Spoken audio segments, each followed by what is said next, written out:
Hi, welcome back to West Coast Geeks. I'm your host, Joaquin. How we doing, people? So we finally got around to Bahamut and Tiamat, a destiny of greatness and sorrow. And if Squeezed you've it been, right before the end of the year. yeah, but I'm supposed to do your intro. It's like, you know who's with me. You're throwing me off, Oh, Eric. I threw him All right. off. All right, you threw me off. I'm not scripted, but I am a creature of habit. Like my misspells, you don't even understand. Eric had to go through because I was like, okay, here it is. Because we both have different styles of research and stuff, and so I'm the one putting it together. So it doesn't really, tell me what else he does. So I was like, let's just do a little walkthrough. And I was like, here we go, Bahamut and Tiamat. Matt, Eminem. So, this was supposed to be done a while ago. We apologize, but it is end of the year content. We have some other things going, and next year Eric and I will be starting the Player's Handbook. To Oh finish yes. off the year, I will be doing the intro of reading some of the forwards and all that, and I'm just gonna put that in the description. It's nothing that me and Eric talk about. It's just the forward reading of the early thing, and that's pretty much going to be it because that's going to be another big project. You're like, great, Yeah, that's that's a lot of that's a good videos, people.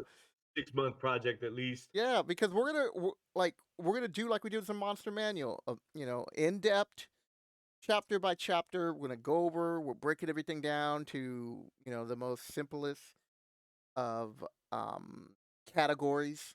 What I was looking for, and we're gonna only talk about that. And then, like our biggest section, I was talking with Eric. I'm like, I think we're gonna be doing like spells forever because it's gonna be like Yeah, that's cleric gonna be. spells, first level, that's a video. Second level, that's a video. Like, I don't think you people understand how many spells are in the player's handbook. That's why we're never doing fifth edition like this. Ever. Ever, Oh, ever. ever, ever, ever.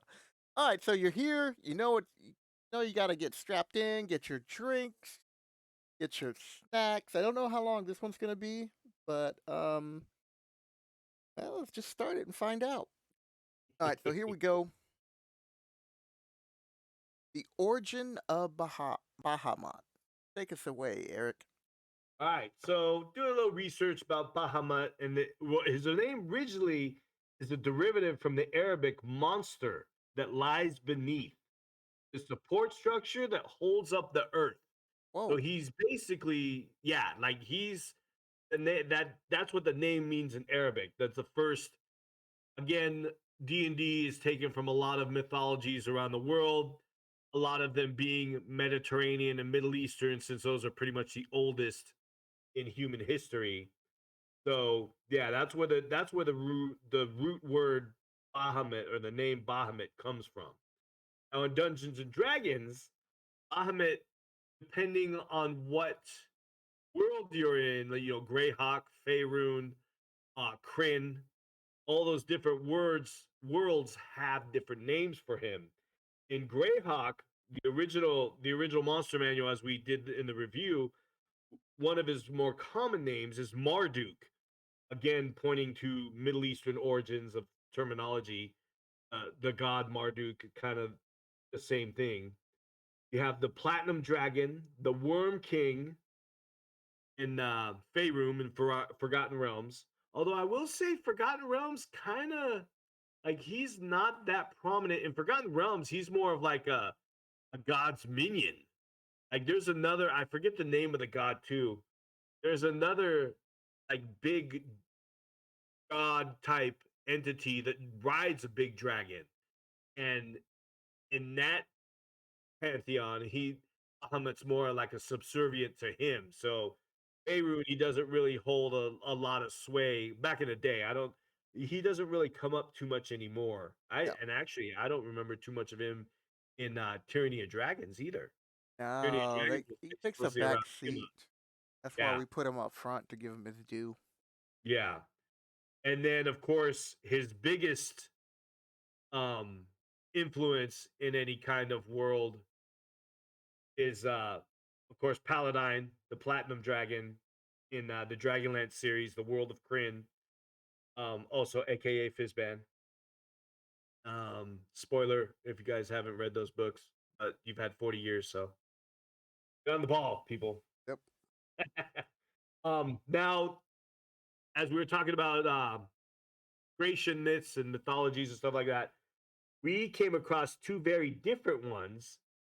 Joaquin will go over the one he found. The one I found is that Bahamut and Tiamat are both the child of Io, the god Io. And Bahamut is the archenemy of Tiamat, obviously, his sibling. But their creation was this one's a different story. And I haven't heard too much of this. I just thought it was interesting. I have to look into this more.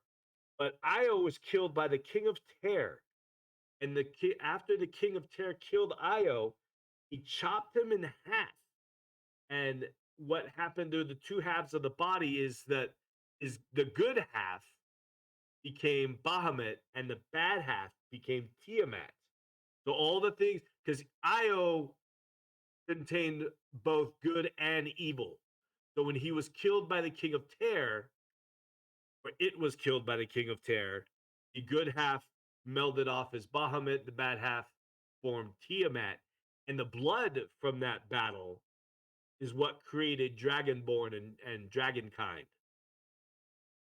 So that I thought was a little interesting. It might be because of the mention of Dragonborn and Dragonkind in there, it might be more of a modern creation myth. Maybe. But like I If said, anybody knows, leave it in the comments below. yeah, I just thought that was kind of interesting. That is cool. I like that story.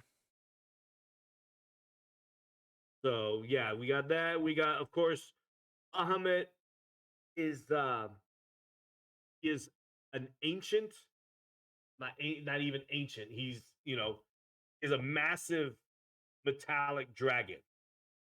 He has his home in the seven heavens on Mount Celestia, and he is nowadays he's more of a god. He's more revered as a god in that plane. Yeah. Whereas in earlier editions, he was just kind of like super powerful being, that kind of stuff. He is prayed to by almost all metallic dragons and dragonborn kind, any kind of good aligned dragon kind. He has a tendency, he prefers to make himself known in mortal form as like an old wise sage or a wizard of some sort. He's very rarely in his full like glory of his platinum dragon form. That's because he's more of a pacifist than anything else. He really doesn't like to resort things through combat and violence and stuff like that. He really likes to not talk his way out of things, but he would prefer to settle any kind of disagreements or and stuff like that without violence. Um, he's like I said, he's very fond of traveling in some kind of mortal humanoid form. Like I said, mostly like an old man. Yeah. I guess you could say human because he really doesn't travel as like a. I've never seen him represented as a dwarf or an elf or anything but like an old human male. Yep. And he is almost always accompanied with his seven vassals, the seven great golden worms, Yeah. The and visors. yeah, his advisors, his servants. They usually leave with him when he's in his mortal form or mortal disguise. They usually take the form of seven yellow canaries, golden canaries. Borkod the Claw, which is a male gold dragon. That is his hand of justice. You have Kurya the Eye, a suspicious female gold dragon. She is Bahamut's spy. And anything that has to do with, subtlety or secrecy, that's the one he'll send out.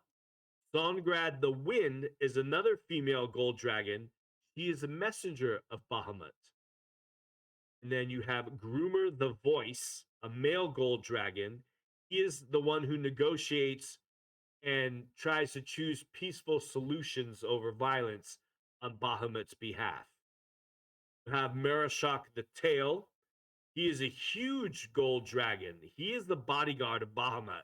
Oh. So if you you guys are like, oh, we're gonna take on Bahamut. No, you're gonna have to go through Mershak Yep. to go through. Or he's gonna go through you. Yeah, he's usually friendly and polite and stuff until you done fucked up, Yep. and We act a fool. then it's gonna hit the fan. Tronaxia, the Presence, is a female gold dragon. She has a very she has a very intimidating presence, and she is sent to kind of quell any kind of resistance or rebellion. She is like the last resort, like using his negotiator and stuff like that. If that doesn't work, he sends her, and she's like, "Look, I'm your last chance. You don't you don't act right, you're gonna get it." And then you have Urgula the Fang, another female gold dragon.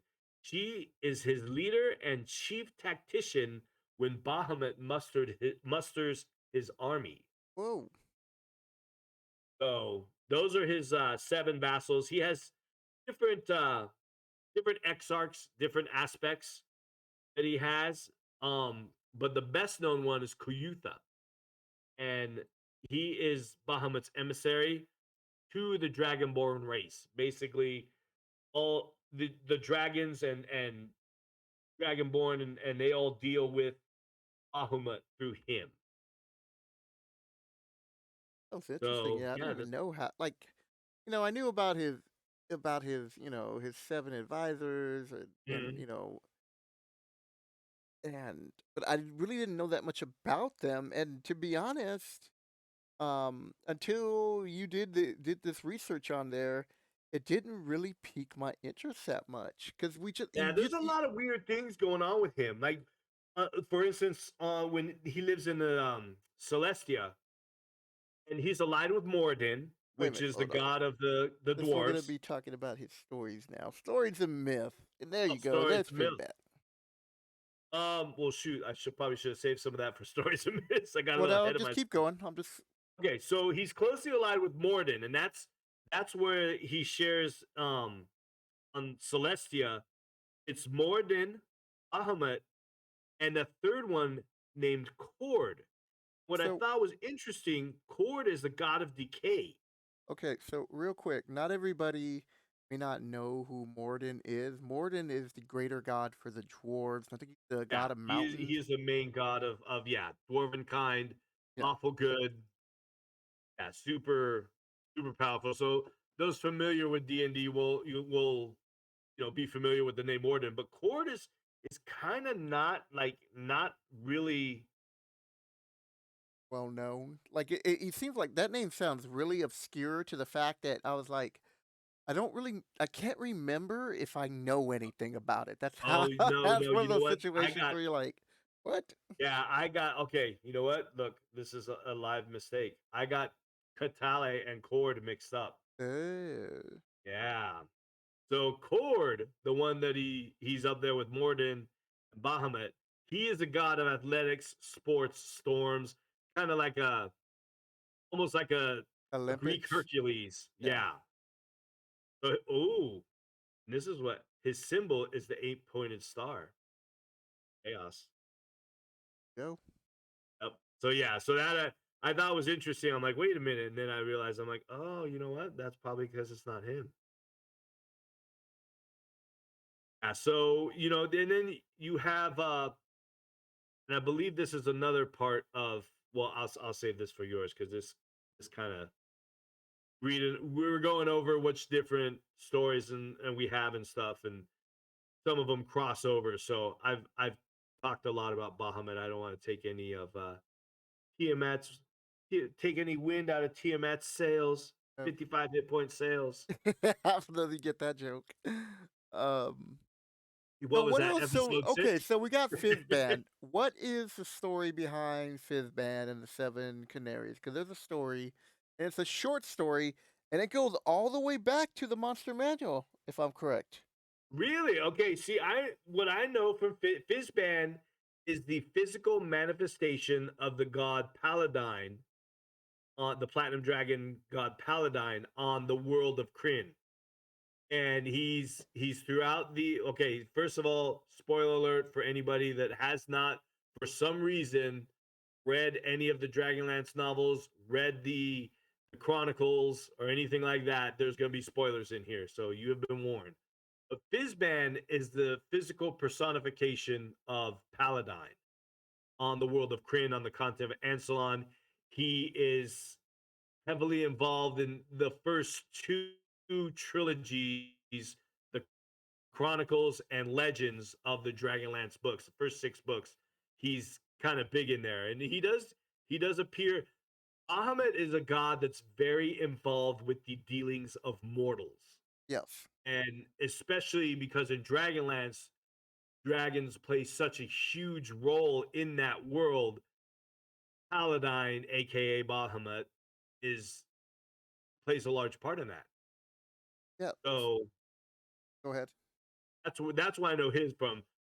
You know what? And if I remember correctly, I don't recall 7 golden canaries being with Fizban in the Chronicles and Legends. Well, it's weird because like I picked up the Monster Manual real quick, and Mhm. this is at the very beginning because when we were reading this, we're like, oh, that's where the story really starts to take place and start to form and Uh-huh. then expand. It goes, a sage tells of a counting Bahama in the guise of an old hermit with 7 canaries singing sweetly as they flittered nearby. The stage relates that he would never have known that he was anything other than what he appeared to be, except that a group of ogres and trolls happened by, much to Mhm. their sorrow.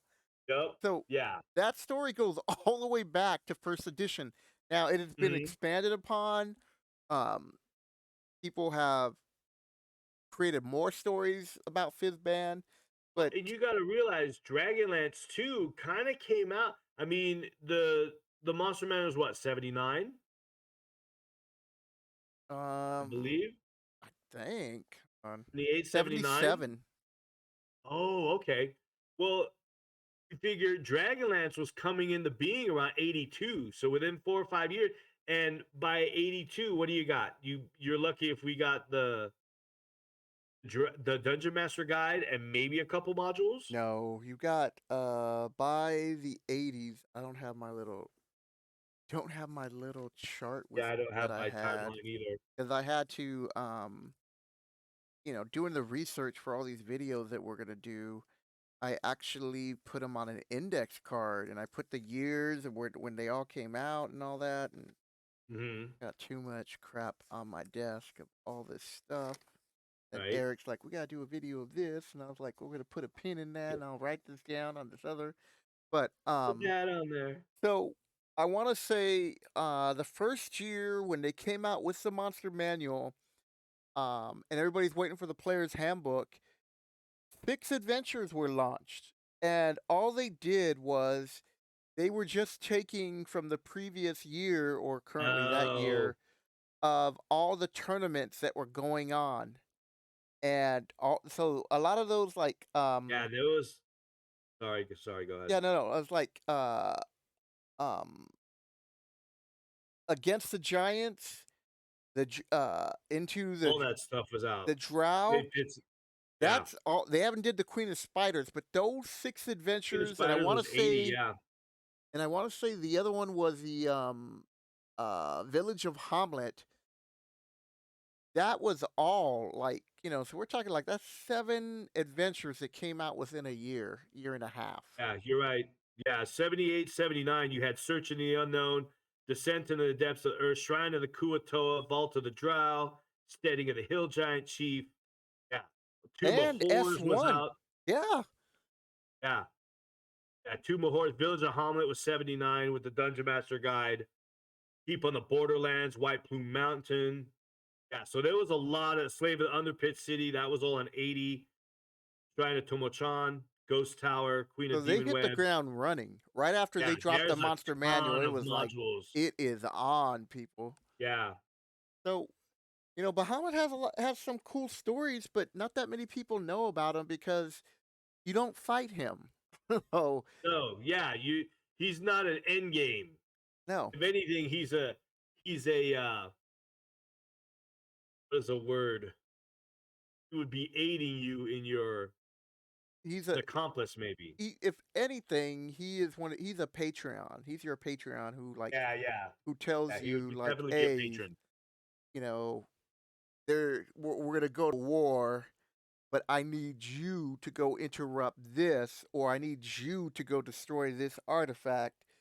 So it'll make it easier for us to either hold the line or win a battle.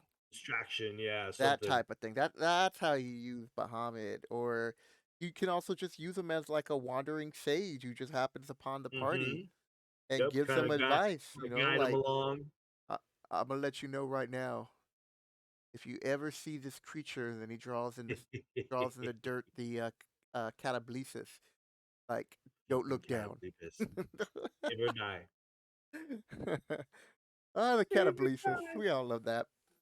Damn Are there any Cataplexus. more other stories or myths on Fizban? The Not main really, one like I is said, I him don't and the wanna get too Canaries. much. Yeah, the Canaries is interesting. That's, I think, a more modern thing because I honestly do not recall, and like I've done a ton of Dragonlance and all that stuff. I think these Seven Canaries really picked up after second edition. Yeah, But then again, like you said, he really wasn't a big outside of Dragonlance. He wasn't that big of a thing in Faerun. He wasn't that big of a thing in Greyhawk. Dragonlance was really that was his moment to shine.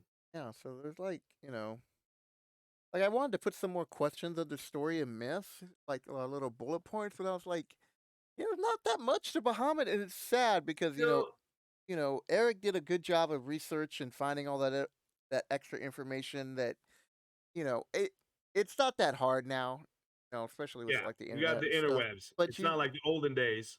but you do have to still, even though that, you're still gonna have to dig around to look for Yeah. to find certain things. But yeah, I mean, Bahamut is a cool dragon. So now we're gonna talk about where the legends are now.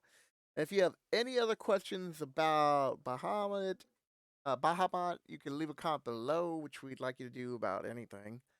And we'd love to hear from you. And so where's Bahamut now? What's he doing? He's just chilling. He's got his the most recent entry or data sheet. I think I'm playing 40K. Stat block is in the Fizban's Treasury of Dragons, which if you love dragons and you play 5e, this is one of the most amazing books you can find. Yeah, we still gotta do a But review on that. yeah, so good, dude. And of course, and as to what's common in IV source books, it's always narrated by a character. Like there's Mordenkainen, there's Yeah, Volo, there's Tasha, and now you have Fizban. So Fizban goes through and he has his little narrations and quotes in certain entries and that. And of course, for the aspect of Bahamut, it's this new stat block, which is freaking ridiculous.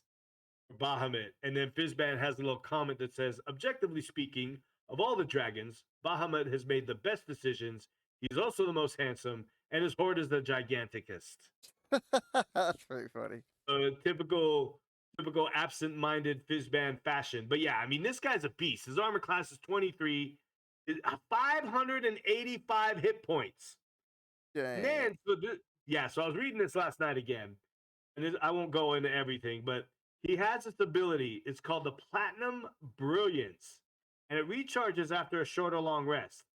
But it's always assumed to be recharged. So you attack this guy, 585 hit points, immune to acid, cold, fire, lightning, radiant, bludgeoning, piercing, and slashing from non magical attacks. If the aspect would be reduced to 0 hit points, his current hit point total is instead reset to 500 hit points, recharges his breath weapons, and he regains any expended uses of legendary resistance. Which he has 5. Yes. And additionally, the aspect can now use the options in the mythic actions section for 1 hour, meaning that he's going to beat your ass all over again. I do find funny. They give you, they say, oh, if you do beat this second aspect, you gain an additional 155,000 XP Yeah. for a grand total of 310,000 XP. Look, I'm not trying to shame any DMs, but don't be stupid and let your party kill Bahamut. Bahamut Twice, twice. twice. If that ever happens, you go get your 10th level Kyrin and you ride off into the sunset. That's what you're gonna do. Oh, you guys gotta watch the Monster Manual. Hashtag jerk Joaquin Number DM. yeah, number L, letter L.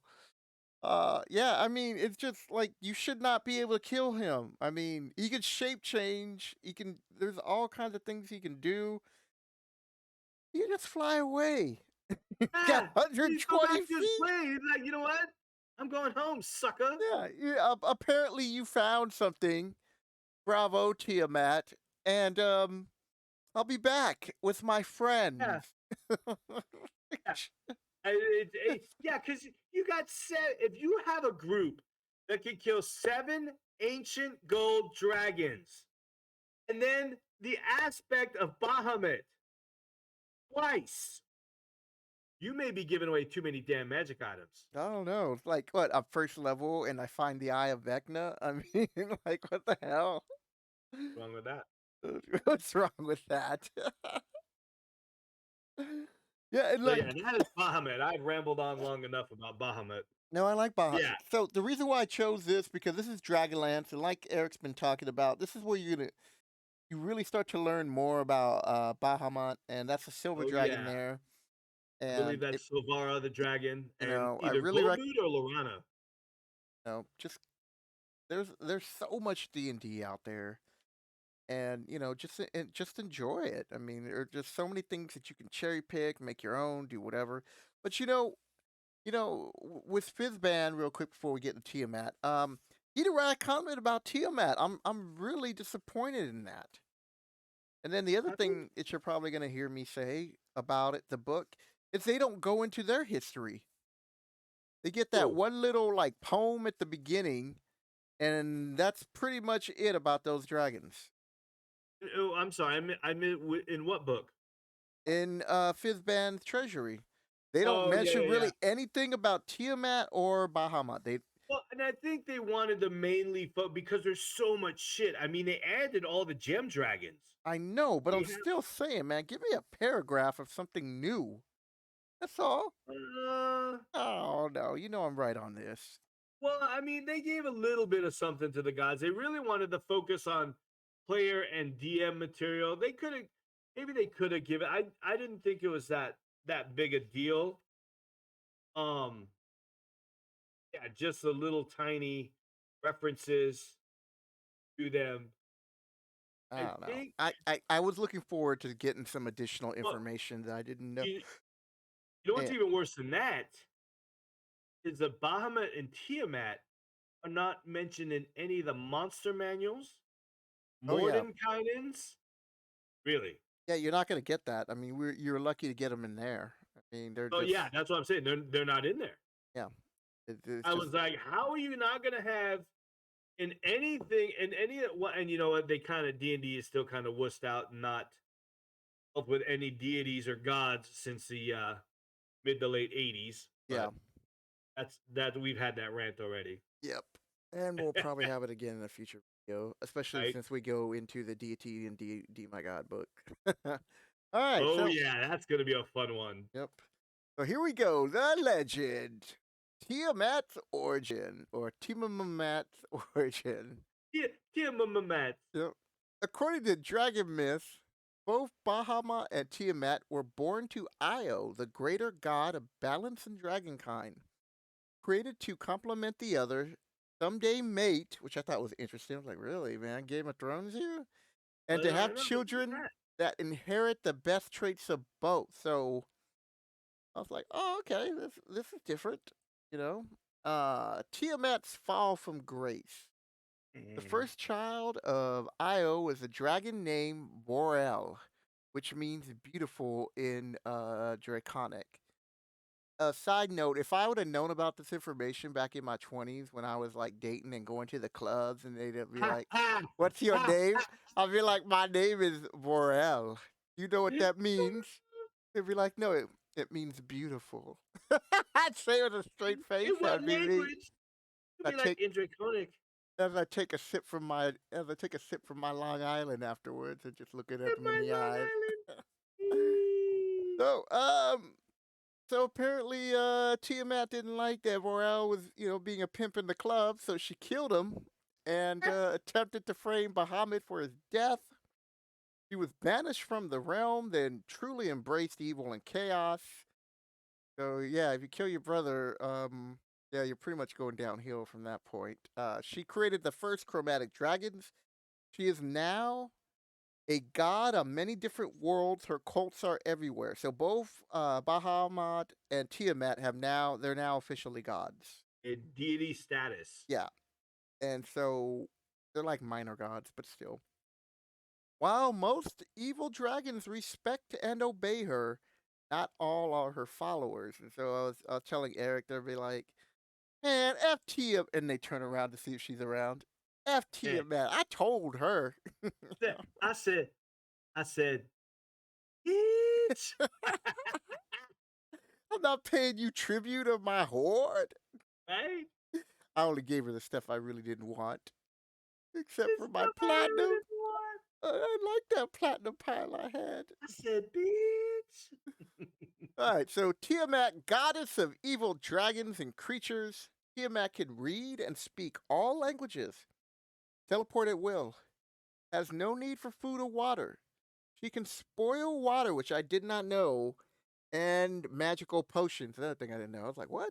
Yeah, I didn't know do this shit. So, although she can be imprisoned, she cannot be destroyed. So they fixed that from first edition. They're like, Yeah. yeah, Yeah. No more 55 hit point fucking boo. yep. So the mother of all chromatic dragons and her spawns become legendary dragons. So Tiamat is constantly pregnant, which is probably why she's in a bad mood sometimes. And um, she is constantly. It sounds like Tiamat is like not even involved in the politics of hell because she's just partying and having a good time, Yeah. They're And then getting she knocked gives up, birth to kids, and then boiling after a little water. while, she goes back to partying. Fuck your potions. Yeah, so she's just like, I'm But good. alcohol don't work on her. Yeah, and so she has 5 consorts, male dragons of the largest size. Um, I think she has a movement speed, 'cause I remember from the first edition, they're like, "Yeah, Tiamat don't walk, she just Yeah. She's lazy. she just Just kind of flies." floats around. Yeah, and then one of her many powers in combat is to mirror image her consorts into looking and acting like her. They have similar abilities. I did not know that that was a thing. I mean, I'm curious because that sounds like something that may have came about in second edition, probably because it 3rd. does sound really familiar, but Should so far long ago that I it think was it's before. 3rd. I think that came in, like, 3rd. Well, because I didn't play third though. That's the thing. Yeah, that's It something you might have been gotta like look up. late second. I think maybe early to mid 90s. Maybe somebody came up with a article or something about, "You know what you should do with Tiamat?" I was like, "What?" Let's give her Yeah, mirror image. now that we're not in 1st edition anymore and she's not a biznitch, let's do something about that. Alright, so Tiamat, former lord of the first layer of hell. We've already been talking about that. While losing interest in the politics of hell, she maintains a realm in the layer she calls home. So basically, wherever Tiamat just happens to go, that's where she considers her home for a little bit. And all those in the region pay homage to her, or Mama else. was a Rolling Stone. Yeah. Tiamat has gained the favor of Asmodeus, and I always Mm. thought that they were somewhat equal, but No. yeah, Asmodeus he would end Tiamat, dude. He is a beast. yeah, that's what as I was reading this, I was like, oh, I guess I Yeah. have more respect for He him. wouldn't even be there. Yeah, but I don't know. I think she could give him a good fight, even Oh, without yeah. her consults and stuff. I mean, it's not like he's just gonna slap her around. He's not gonna ride Tiamat like a Kyran or nothing. Like a Kyron. Ride her around. I do got to make the short for that video so you people watch that. Oh, shit. She can gate in greater devils wherever she is at. Because Eric's like, really, like in hell? It's like she can gate him in hell anytime she wants, but anywhere she's at. You just Prime material plane, yeah, astral material plane, wherever the seventh layer. I mean, the seven heavens, wherever. 7-layer burritos. Yeah, she could be in the most holiest of places. Says dragons are not allowed. Tiamat walks through the door and says, "What?" How about devils? About devils. Yep. So she has three lords who have pledged alliance to Tiamat. So, how do you pronounce that? Malphas? Malthus. Malphas leads 40 companies of the Abishis? Yes. Bishnis. I always want to say a Bishnis, yeah. bitchiness. Bitchiness, that's because she's pregnant all the time. um, So gonna get in trouble. so the companies, so that's the military term. How many troops are in a company? Oh, who knows? It's D&D. I have a hard enough time trying to differentiate their No, but length. like in military, we'll just use a military term. Like what's that number? 100? Yeah, it depends on what military you're talking. I mean, the most often I relate to is 100, but that's because it's 40K and it's 100. 10 squads, So we're 10 talking like guys. 40,000. I mean, we're talking like 4,000. Yeah, So she's got 4,000 of these creatures that she created, which we'll get to at the bottom. And then the next loyal general of hers is how do you pronounce that? the Amaduskians. Amadusian. So he leads 29 companies. And then the last one, Goap, leads three companies of the Eries. So that's still 300 of them. So Tiamat, with the help Peraz of the Dark Eight, created the first whatever Eric says their name The is. shy. Yep. So we're look, people, we're gonna be talking about the where we are going to be getting to the seven layers of hell and the abyss and the dark eight. So That's in this the wrap up. this is the channel to start watching because we're trying to go by it like systematically. Where I'm gonna stay with everything first edition just so you have a basic foundation of where the game came from and what how it's evolved now to fifth edition. And then in between all that, I'll just pick different things and then or Eric will sometimes come up with some cool things and like he wants to do like Dragon Magazine, the person who created Dragonlance started writing for them. Who's that? Well, it was he was a game designer for TSR back in the day, and he passed away this last week. Kim Mohan. There you He go. was an editor. He really see back in the day. Like if you're an older player, you'll recognize the name Dragon Magazine. This was before the internet, before we had constant, just massive amounts of information at your fingertips. Dragon Magazine was really how I mean people would put in ads for D&D games. I'm a DM and I run this, I live in such and such part of this city. Anybody out there looking for a game, look me up. This was how it was done. Dragon Magazine was really huge in getting people to get their stories out. This guy, Kim Mon, he was the first one who published the Dragonlance stories. Yep. So Test of the Twins yeah, so we're gonna and put a pin in this right here before. Pin. So that's what we're doing. So stick with the channel. Oh, also too, people like if you're really enjoying the content, just subscribe. Hit the like button too, but subscribe. I've already hit the requirements for watched hours on this channel, Nice. and I've only got like 150 subscribers. So I was like, oh man, And also let support us know what other kind of subjects you guys would be interested because that too. we're talking about we'd like to do a little side project and talk about Greyhawk, Yep. the first D&D world. So give us some ideas what you guys might want to hear, and we'll throw that in the mix there as well. And so, which now leads into the wrap up, Which leads us to the wrap up, which we've been talking about. which we just talked about. So final thoughts. So we got these two iconic dragons who really helped, especially Tiamat, create Dungeons and Dragons. Tiamat is definitely the most recognizable of the two. I will give you that. Yeah. It's evil. Really, Tiamat is the face of Dungeons and Dragons. Yeah, Think just of like Star any other Wars. thing. And even though you'll be like, "Well, it is technically dragons." Yeah, but it's Tiamat. And why? Because the Dungeons& and Dragons cartoon came out, which is another video we gotta do. Put a Oh pin in that. snap! Tiamat was the main villain. Um, Tiamat has always had something to do almost in every edition, and in 5th edition, they devoted 2, not 1, but 2 adventures to her.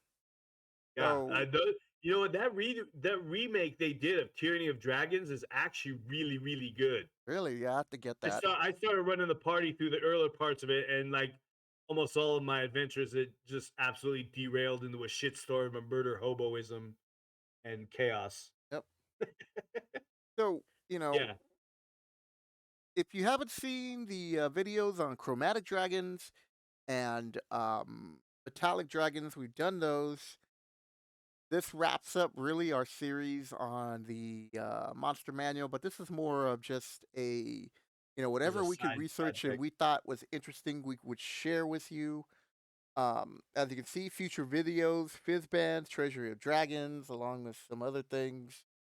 Tiamat's consorts, the 3 legendary children of Tiamat, that's going to be done next year, and much more D&D content. As soon as Eric gets a day off work, it's Yeah, so man, my hard from schedule's us. crazy, Hey man, we're especially at with me closing 41 at night. minutes. Dallas is really going to be happy on this one. I know, under an hour. Yeah, man. So, um, I'm pretty sure you're going to hear our voice at least once or maybe twice before the end of the year. And we'll And we do have a couple more. Um, Said you wanted to do a review on the new Dragonlance book. Oh yeah, because Eric, as you can tell, is a big fan of Dragonlance, and that Yeah. was during the time when I had left D&D, Uh-huh. and so when the Dragonlance stuff, all that stuff that came out, I'd already had lost interest. When did Dragonlance come out? In like the Like late mid '80s? '80s, Yeah.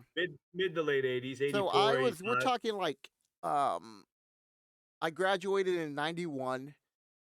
So my high school years, I didn't really play D&D as much. Like I remember You during my found freshman girls. years, that was the last year that I really played, and then once I hit sophomore, um, I was dating way more and hanging out with fools and drinking, and every now and then getting high, which I really didn't like. I preferred drinking and partying with girls and stuff, going to parties. And I grew up in the Bay Area. For those of you who are familiar with California and Northern California, so I lived in Fremont, California. So Fremont, Woo! California is like 45 minutes away with traffic. 2 cool locations, San Francisco and Yep. Santa Cruz. So on the weekends, we were acting a fool in one of You those areas, turtlenecks. even in high school. We were just doing I stuff. So know you had a turtleneck sweater, Joaquin. I could see it on you right now, looking like the young rock. I did have a turtleneck sweater, dude. I told you. I wore that with And your gold braid chain. it was a white turtleneck, and I'd wear it I with like knew it. a black sweater, but I didn't wear gold. I was never into gold, which is sad. Really? You were Yeah, I like a wish I disco was. It biscuit? kept all that gold. It's worth money now. I bought silver because I thought silver looked better on me. Yeah, I've always preferred silver too. That's funny. Yeah, and then I told my brother, I go, we're just gonna upgrade to platinum, and platinum's worth more than gold, which we never did. But my brother did eventually upgrade to gold, and then once I got into my mid 20s, I stopped even wearing my silver crucifix. I don't even Mhm. wear jewelry anymore. I haven't worn Dude, jewelry in like 20 years, probably. I only wear like I have my wedding ring and I wear some earrings, my gauge earrings because they got holes in them. Yeah. But I wear like a silver braided necklace that was my dad's, and that's about it. Yep. So the moral of us sharing our little extra tidbits of our life 'Cause is we're is that old. you know it doesn't matter when you start playing D&D, when you quit D&D, when you come back to D&D, just like this channel, nice segue, D&D and West Coast Geeks will be here for you. So with that, any final thoughts, Eric? I'm looking forward to doing a bunch of new videos in the new year. I'm really looking forward. We got the player's handbook, then we got the steading of the hill giants. You got all that and all the stuff in between. Like I said, I'm really looking forward to doing some more, maybe a little segue into some Dragonland stuff, some Greyhawk stuff, you know? Oh yeah, because Eric came up with an interesting idea. He was like, "So the first module we're gonna do is because I've already done B1. You can look up in the in my playlist for like the history of D&D or adventures of D&D. So my buddy and I, Greg, have already gone through B1. Went through the entire book of the Goodman's Game, and we discussed all that. So you can watch that video. But Eric was like, when we do G1, where is it located in the Greyhawk map? We should also Mhm. do our first Greyhawk video about that region. And I was like, Yeah. that's cool. That's brilliant, dude. Yeah, we're gonna do that. So as we go And a through set of the backstory adventures, to it. we're gonna go through the surrounding areas of those countries and talk about the history and all that other stuff. So, got big plans for the channel, and we hope you guys are gonna be along for the ride. And like I said, um, please subscribe because that really help out the channel. And I just, I love talking about this game. Eric loves talking about this game. Leave a comment because we would love to talk about this game with you. And with that, people, we will catch you later. Take care, guys.